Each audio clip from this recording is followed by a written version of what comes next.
Halo teman-teman semua, selamat datang kembali di channel Coffee Technician, channel kopi terupdate di Indonesia yang membahas tentang kopi, produk kopi, mesin-mesinnya, dan hype-hype-nya di bidang kopi. Kali ini masih bersama Om Surya ya, kita akan membahas tentang latte art. Karena banyak sekali di luar sana, di media sosial juga membahas tentang apa sih itu latte art. Sebelum kita mempraktekkan sebuah sesuatu, keahlian, kita harus tahu sejarahnya ya. Di sini Coffee Technician masih sama Om Surya akan membahas sejarah latte art ini seperti apa. Oke, langsung aja ya. Latte art itu terkenal pada tahun 1980-an. Sorry, bukan terkenal ya, dimulai pada tahun 1970-80-an. Di mana pada waktu itu turis-turis Amerika tidak begitu menyukai espresso di Italia. Jadi dia di Italia sana tuh dicampurkan dengan susu. Walaupun di Italia juga ada menu yang pakai susu, tapi tidak di steam ya, hanya susu hangat saja pada waktu itu. Nah, untuk menciri khaskannya, maka dibuatlah teknik-teknik untuk menghias dari minuman kopi base espresso tadi, minuman kopi tadi yang base espresso, dihias dengan susu yang sudah di steam untuk tamu-tamu Amerika ya. Baik itu cafe latte, cappuccino, maupun mochaccino, dan sebagainya ya teman-teman. Jadi secara definisi, latte art itu teknik menghias espresso base menu untuk kepada customer ya. Jadi platingnya, kalau dimasakkan tuh platingnya. Jadi garnishnya, cara garnish seperti apa, platingnya seperti apa. Hampir mirip seperti itu, cuma ini di bidang kopi ya. Nah, berkembang dari sana, dari tahun 1980-an, di Amerika itu mulai dikenalkan oleh salah satu instruktur ya. Instruktur dia senior sekali, sangat terkenal. Tapi Coffee Technician di sini lupa namanya. Dia memperkenalkan pada tahun 1992 latte art di sebuah konvensi apa kalau nggak salah ya. Itu dia memperkenalkan latte art ini ada 3 macam metode. Metode pertamanya ini nanti kita bahas ya. Metode pertamanya ini ada yang disebut dengan stencil, ada yang disebut dengan etching, yang ketiga disebut dengan pour over. Apa ini teknik-teknik ini? Nah, teknik-teknik ini umum nih digunakan dalam latte art. Seperti contoh pertama kita bahas tentang stencil. Stencil itu menggunakan cetakan, di mana latte artnya ini dia menggunakan bubuk coklat biasanya ya. Jadi cetakannya bentuknya misalkan love, atau bentuknya huruf, atau bentuknya cemara, seperti itu ya. Itu yang sebutnya stencil. Jadi nanti si espresso sudah di brew, susu sudah di steam sampai dapat thicknya seperti apa, lalu di stencil atasnya menggunakan cetakan tersebut dengan bubuk coklat. Yang kedua, menggunakan teknik etching. Etching ini menggunakan alat bantu yang seperti pensil ya, teman-teman semua. Jadi dia krema tersebut digambar di atas foam susunya gitu ya teman-teman semua. Yang ketiga ini yang sering banget ada bahkan pelatihannya di Indonesia, umum sekali disebutnya teknik pour over, yang bisa seperti contohnya gambarannya ada rosetta, tulip, terus swan, ada juga yang dia gambar apa, Pegasus juga ada, kuda-kudaan ya seperti itu sebutnya teknik pour over. Jadi menuang susu secara langsung di dalam kopinya.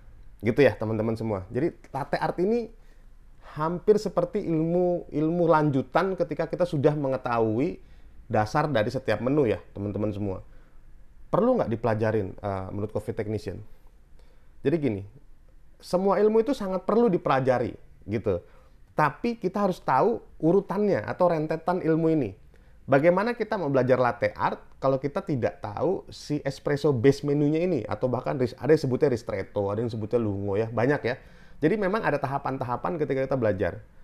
Bisa digabungin semua belajar, bisa banget. Tergantung dari kita sendiri nanti ya, gitu. Jadi latte art itu sejarahnya dimulai dari tahun 1970-an sampai tahun 1980-an di Italia dikenalnya karena berdasarkan turis Amerika. Setelah itu berlanjut juga di Amerika oleh salah satu instruktur. Dia pengajar barista, dia memperkenalkan latte art di salah satu konvensi waktu itu tahun 1992 ya. Dia memperkenalkan si latte art ini gitu ya teman-teman semua. Sejarahnya seperti itu yang menurut Coffee Technician ya, karena banyak sekali literaturnya. Karena di seluruh dunia ini pada umumnya ya ada 2 genre pembelajaran kopi ini. Jadi ada yang Italian style, ada yang American style. Jadi semuanya sama-sama bagus, semuanya juga punya sejarah ya teman-teman semua. Saat ini yang terbesar Starbucks, the big chain coffee shop in the world ya. Dia American style gitu. Jadi kita lebih bahas ke arah seperti apa sih sejarah-sejarahnya sebelum kita mempelajari sebuah keahlian. Nah, untuk latte art, apa sih yang dibutuhkan alat-alatnya? Standar ya. Seperti biasa, mesin kopi rumahan bisa kok untuk membuat menu-menu dengan latte art nanti, karena memang tidak untuk komersil ya. Dalam artian gini, untuk belajar semua alat pun bisa. Tapi kalau untuk bisnis kita beda lagi nanti pemilihannya ya. Untuk belajar pakai mesin rumahan boleh. Alat yang dibutuhkan standar, milk jug, ini milk jug ya namanya. Milk jug, ini masih baru.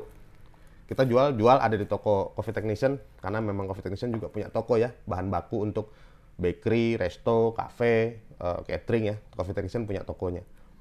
Nah, susunya ini nanti di sini biasakan selalu stainless, tapi kalau Coffee Technician pakainya biasanya yang keramik ya, gitu. Dan susunya nih, ini tekniknya susunya harus dingin, karena kita akan kejar yang namanya microfoam untuk membuat si pour overnya nanti, teknik pour overnya atau free pour-nya, dia butuh yang silk and microfoam untuk si susunya ya.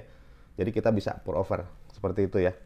Di sini Coffee Technician nggak praktekin karena channel lain banyak yang praktekin, lebih ke arah penjelasan aja. Kita cuma butuh ini. Biasa kita steam, susunya harus dingin biasa. Di steam sampai ketemu konsistensi untuk microfoam yang dia silky and fluffy ya. Jadi creamy ketika dia dicampur dengan si espresso base-nya tadi.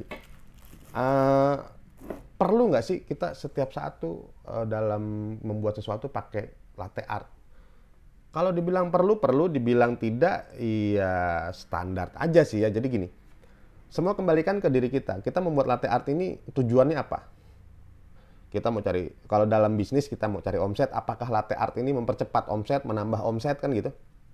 Kalau untuk pribadi silahkan, boleh untuk latte art ya. Yang penting kita tahu bahwa latte art ini memang lebih ke arah tampilan ya, tampilan agar apa yang kita buat menunya ini, produk menunya lebih bagus dibanding kita polos-polosan aja gitu ya teman-teman semua.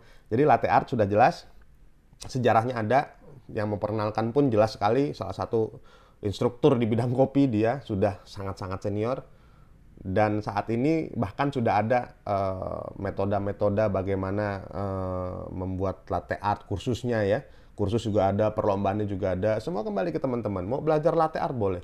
Bahkan yang sudah punya cafe, oh saya mau di latte art semua, silahkan. Tidak ada. Di sini hanya pembelajaran, kita sama-sama belajar, kita sama-sama bahas, agar kita tahu nih sejarahnya ya. Karena banyak ketika ditanya, latte art ini sejarahnya gimana? Nggak paham mereka. Cuman tahu latte art itu dihias, digambar, atau latte itu seperti ini. Gitu ya. Jadi itu juga kita sama-sama belajar di sini gini.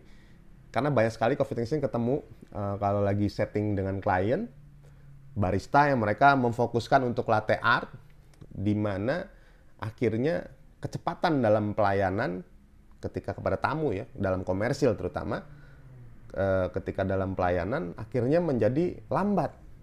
Sedangkan di sini yang kita butuhkan dalam dunia komersil, dalam bisnis itu yang dibutuhkan omset ya. Jadi gambarannya gitu. Jadi kita perlu menempatkan sesuatu pada tempatnya. Apakah latte art ini menambah omset kalau di dalam bisnis atau memperlambat omset gitu ya. Kalau dalam pribadi penggunaan user experience sendiri silahkan, itu tidak masalah karena memang latte art ini punya banyak karakter, dari susu yang digunakan, dari teknik steamnya ya, banyak sekali. Jadi banyak-banyak belajar, banyak-banyak praktek karena Coffee Technician juga masih belajar sampai saat ini. Di vlog ini pun Coffee Technician lebih ke arah yuk kita belajar bareng, yuk kita kulik bareng. Makanya kita sebut tagline kita nih, channel kopi terupdate di Indonesia, karena kita sama-sama belajar. Gitu ya teman-teman semua. Jadi untuk latte art, sejarahnya kita sudah tahu bahwa dari mulai tahun 70, 80, 92 sampai saat ini yang sudah menjadi seperti trademark bahwa kalau kita terjun di dunia profesional di bidang kopi, maka kita harus belajar juga latte art. Oke ya, sementara itu dulu dari Coffee Technician. Sampai jumpa di vlog berikutnya, and thank you.